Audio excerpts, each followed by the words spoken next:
Thanks for explaining that. Yeah. There are quite a few headline omissions from the squad, from our perspective. None bigger than... Like always. Yeah, as always, but none bigger than Jude Bellingham, who's fit and playing again for Real Madrid. Why is he not here? Well, first of all, Jude is I understand your focus on Jude, of course. First of all, he's a very special player.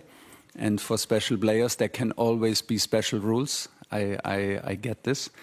But for this camp, we decided that we stick with our straightforward decision to invite the same team.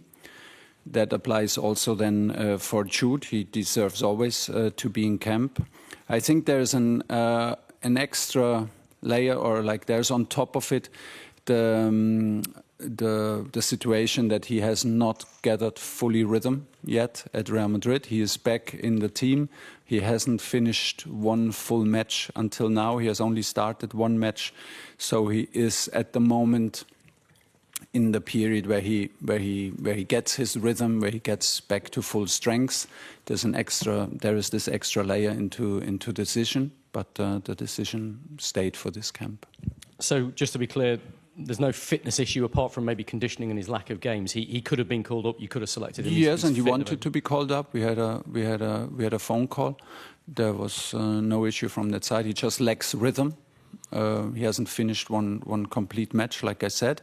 And on top of it, we stayed to our decision to go with the same squad. You know how us in the media are, and you know how the fans are. Yeah. And you'll know what the optics look like a little bit here, because look, you had that unfortunate incident where you admitted yourself you didn't perhaps use the best choice of words back in June. Yeah. When you said that your mum sometimes is repulsed by him. Look, you cleared that up. Thanks for repeating. I'm sorry to drag it up again. Yeah.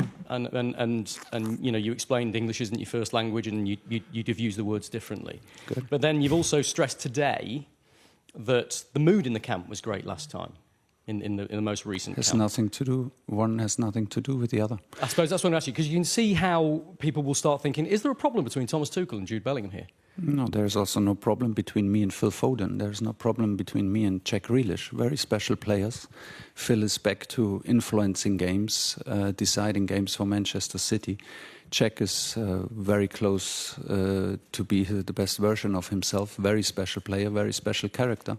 There's no problem at all, and there's no personal problem in a nomination. Thank you.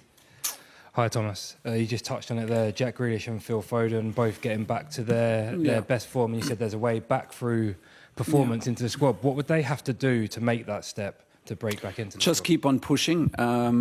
Listen, this is not like to...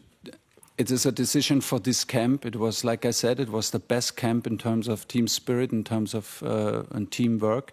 This was the best camp so far. So we decided to invite the same group of players to build on, to make more stable what we built on. Jack is in a very good moment. Phil is in a very good moment. Adam Wharton deserves to be with us. Curtis Jones gets his minutes at Liverpool. Trevor Chalobah plays. So there are some players who deserve to be with us. Cole Palmer is injured. A very special player, very special character and player who decides matches and can be special player for us. This will always be like this. I think in any single nomination we will have these cases that can be endlessly discussed and can be decided in any way. But for this camp, we wanted to make it a straightforward decision and stay with the same group because the group deserved to be in camp on the basis what they did last camp. And with Jude Bellingham not being in the squad, you said that he wanted to come. There's probably been a couple of slightly awkward conversations maybe with him. I just wondered how no, it's not awkward conversation. It's just straightforward conversations. Straightforward conversations. Give your reason, explain your reasons, and then that's that. It's not awkward. You have to. This is necessary to have these conversations. It's part of a job, and the conversations are not awkward. They're straightforward. They're not the nicest ones because it's always nicer to give good news. But it has to be done in person, and we have reasons to decide so, and the players have to accept it. Hi, Thomas. A player who is in the squad, Miles Lewis-Skelly, hasn't started for Arsenal in the Premier League this season, did start in the Champions League this week. But if that situation continues... If that situation continues for the rest of the season, is that a problem for you and him? It's then maybe becomes a problem for him, yeah. To just be a good citizen in camp will not be enough over the course of a year. He was a very good player in camp, a very good teammate in camp. But to just be a good teammate in camp can maybe not be enough to stay the whole year with us. There is, of course, you have to perform on club level on a regular basis. At the moment, in last camp, he got the credit. He got the credit that I was convinced that we have to take care of him and nominate him because we accelerated his career. It was our responsibility to call him in camp first place like last season, at the end of last season. So we stick to this. He was now part of a very successful camp, so he gets the reward for that. But as you remember, he was not part of the 20-man squad in the match in Serbia. Still, his behavior was outstanding, even if he was not part of the squad. His training attitude, his attitude to push and support the guys who were on the pitch was outstanding and on highest level. So, he's maybe one of the players who benefits from this decision to stick with the same squad, but the performance will be also key factor in the next month. You've used a lot. So he benefits also from the proximity of the camps, that it's only 3 weeks ago. You've used a lot of players so far. I mean, some of that's down to injuries, some of that's down to choices. But as we move through the camps and get closer to next summer, will you look to have a more consistent group? And could we run out of time for players like Grealish, like Foden, who haven't been in the squad? Well, we do now. Yeah, we do now. It's a change in our selection. It's the World Cup year. We selected a lot of players, 35, 36 in the first two camps. I told you it was a learning from me.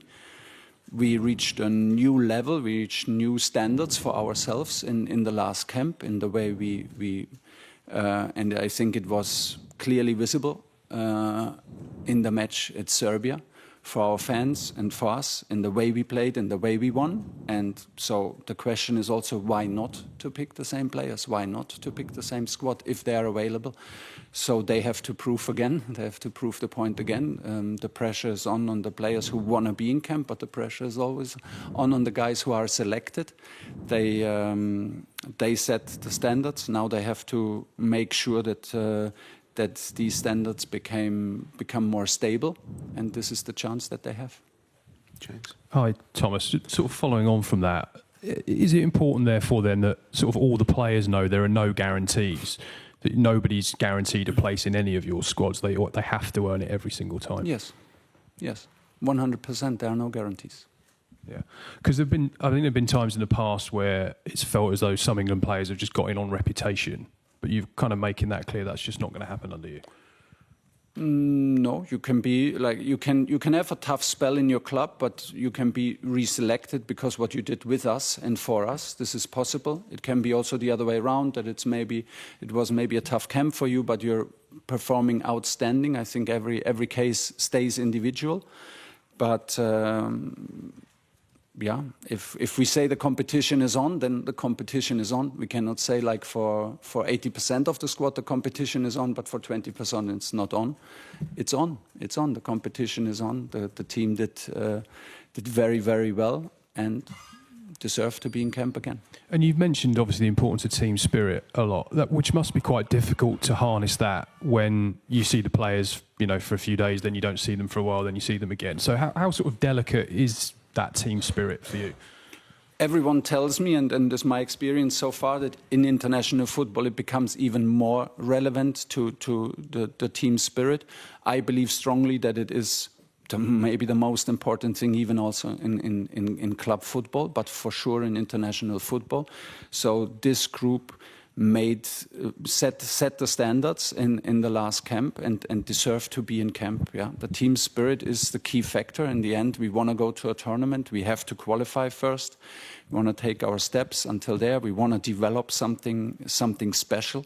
And I truly believe that the fans can feel if there is a team out there that loves to play with each other, that loves to run for each other, that is there to give everything, and I think that was clearly visible in the match against Serbia. So now it's on us to follow up on that, and for that we didn't take any chances. We took a very straightforward decision to go with the same group of players.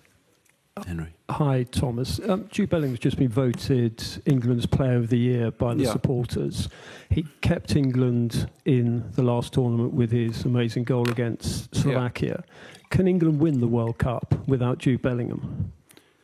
Listen, do I believe that we are a stronger team with Jude? Yes. Is he one of the best players in the world in midfield? Yes. But I told you last time when he was injured, what are we doing if a player like Jude is injured before the World Cup? Do we then cancel do we not travel? This is a team sport. We have to find solutions. If players are injured, like now Cole Palmer, if we don't select players, we have to find solutions. And I think we found solutions in the last camp. So this is more about last camp and what we started to build than about the dependency on individual players. We can have injuries of hugely influential players, not only Jude, about Declan, Harry, John Stones, you name it. Everyone has his particular role, and it can happen right in front of the tournament. And then we have to find solutions. It can never be the solution to depend on one player in football. And we'll finish back with Rob. Thomas, I just want to pick up on something you just mentioned a moment ago. You said the onus is on the players that are here that did so well last time. Mm-hmm. Those players who want to be here, you said. Should we read into that maybe that you've had conversations with some players? Everyone wants to be here. So you haven't had any reluctance from some players to maybe sign up, or you've not been convinced by the commitment of some absolutely not. And the players who are very close that we talked about and deserve to be here got a message from me. The message comes straight back. They wish us a good camp. They just confirm straight away. I'm disappointed, but I keep pushing. I will keep pushing. I will knock on the door. So that's it. Everyone is desperate to be in the group. Everyone is desperate to play. There's no one pulled out. Absolutely not. And finally, there was a question that was raised with me by one of our more astute pundits, shall we say. He said, when you look at the philosophy and identity of the biggest clubs in this country, you look at Manchester City, possession-based, Liverpool, try and play with a high press, Arsenal at the moment, very solid at the back, good at set pieces. Yeah. He said, if England and your England was a club right now, what philosophy identity would that have? I thought that was a good question. Good question. Not sure if the time is enough. I think we started building an identity for our national team within the last camp. We needed some learning. We changed the structure in the first two camps and the idea behind it was to help the player, make it more comfortable for the players. Then I had the feeling it's maybe too much information, too much change, because we come from different clubs. They come from different systems. Crystal Palace plays very different to Liverpool, to Manchester City, and to Arsenal, and still they are very successful. So and we have players from Aston Villa. So instead of copying and instead of copying paste, I think we try to find our own principles and our own identity. We were trying this. I think we could see it in Serbia that we were playing a high. I thought we were playing like a Premier League team. We were playing with high intensity. We played a high press in the opponent's half. We played with a high ball speed. We didn't wait for the pressure of the opponent. Ball speed was a big thing for us to increase and to overcome the middle block or the deep block more fluid. So we will build on these principles because we think they're easy to learn. They're simple, easy to understand. And maybe less is more than for us. Club teams, club coaches have much more time to be deep into details and to mold their systems into the detail. It's the nature of international football that different players come from different styles and different clubs. So we try to create something for us that reflects still reflects the fans, the attitude towards the game. So we played a very emotional, we played a very, I think, courageous match and had a very courageous approach, brave approach in Serbia. And the players feel happy about this and feel also like they well represented in this kind of style, and this is what we will keep on going. We have a very complicated, very difficult match against Wales to play here, which is in itself not a friendly. So, and they are very, very well coached team. So there's a next step to go, and then very likely in Latvia we have to break down a deep block again. So we have to be on top of our game and to take the next step. Okay, guys. Sometimes the England manager news conferences can be a little bit boring is not the right word, but there aren't many headlines from it. Well, that was absolute dynamite in comparison. By the way, that last question that Rob Dorset said, one of our esteemed pundits, it was Jay Bothroyd's question. Were you happy with the answer? Yeah, I was, because I think ultimately... I think you stumped him, by the way. I think what he said there, what I took away from it was he believes Serbia was his best performance so far, and the players agree with that. And like he said there, he said the reason why it was so good is because we played with a high press. So I think the answer to my question was we identify ourselves and our DNA is better as a high pressing side. OK. The top story certainly there was, we thought when Bellingham was left out, Thomas Tuchel was going to say, well, he's not really fully fit. He says he's spoken to Bellingham. Bellingham is fully fit. Bellingham wants to play. He just hasn't found that rhythm yet. So it was Tuchel's decision to leave him out. Yeah. How surprised were you with that? Yeah, I was very surprised because when we've looked at other nations, for example, like Sweden with Isak went with the national team. And, you know, it's always good having that quality of player around. I think when Harry Kane was injured, when Tuchel was manager, he came straight back into the squad. And obviously played. To see Bellingham not a part of this squad is very surprising to me. But then when you look at the other players as well, especially like Wharton, Phil Foden, that's even more surprising because there was a few things that he said there that I don't want to pick it apart, but he said if you deserve to be in it, you know, those players deserve to be in it. My question is, if they deserve to be in it and they're fit, they're playing well, they're some of the best players in the world, why they're not in it? And again, he said it when he took over, he said, and like he said there, I don't want players in the squad that are just good for a camp. I want the best players in the squad. But he was talking about Miles Lewis-Skelly there, wasn't he? Yeah. He said... But then we spoke about... He was basically saying he has to play for Arsenal to keep his place. Yeah. And he said you can't just be a good teammate, but he did say that the reason Jordan Henderson was in was because he was good for the squad. Exactly, and I think that obviously he's trying to keep everyone happy, and he's, you know, the players that have come in, of course, they will say, listen, I played really well in that game, why am I not in this squad? I understand that part, but ultimately, England is preparing for the World Cup. That's where he is going to be judged. And the aim is to win it, that's why he was appointed. So, in my opinion, I think if those players are fit that you think are going to be going to the World Cup, they should be in the squad and you should be working with those players. Just purely because it is a World Cup year. If it was any other year, then maybe I would say, OK, I understand you're rewarding players for their performances. You've put them in the squad based upon merit, form. I understand that part. But because it's a World Cup year, the players that are going to be going to the World Cup, in your opinion, because he will know that. He will know there's guarantees, there's certainties that are going to the World Cup, the likes of Bellingham. I still think Foden's a certainty. I think that he will be in that squad. You know, the likes of Palmer, they will have been in that squad, regardless if they're injured or not. As long as they come back with a few months to go in that season, they're going to be in that squad because they are some of the best players in the world. I think they should be in this squad and he should be working with those as well. Because time is important. You don't get to be with the England team for a month or 2 months. It's a few weeks. And in them weeks, there's games, and then you're having recovery days. So really, when everyone's on the pitch, it's probably about 5 days. Well, there's this break, there's the November break, there's the March break, and then that's it. Exactly, That's and then of them breaks, them 2 weeks, you'll probably be on the pitch training, learning, working on things for about 5 days of them 2 weeks, because you've got 2 games in them 2 weeks. So you're going to be recovering. The day before is going to be a light day. So you've got to make the most of these squads, and that's why I feel like those players, the best players in the world, should be in this squad.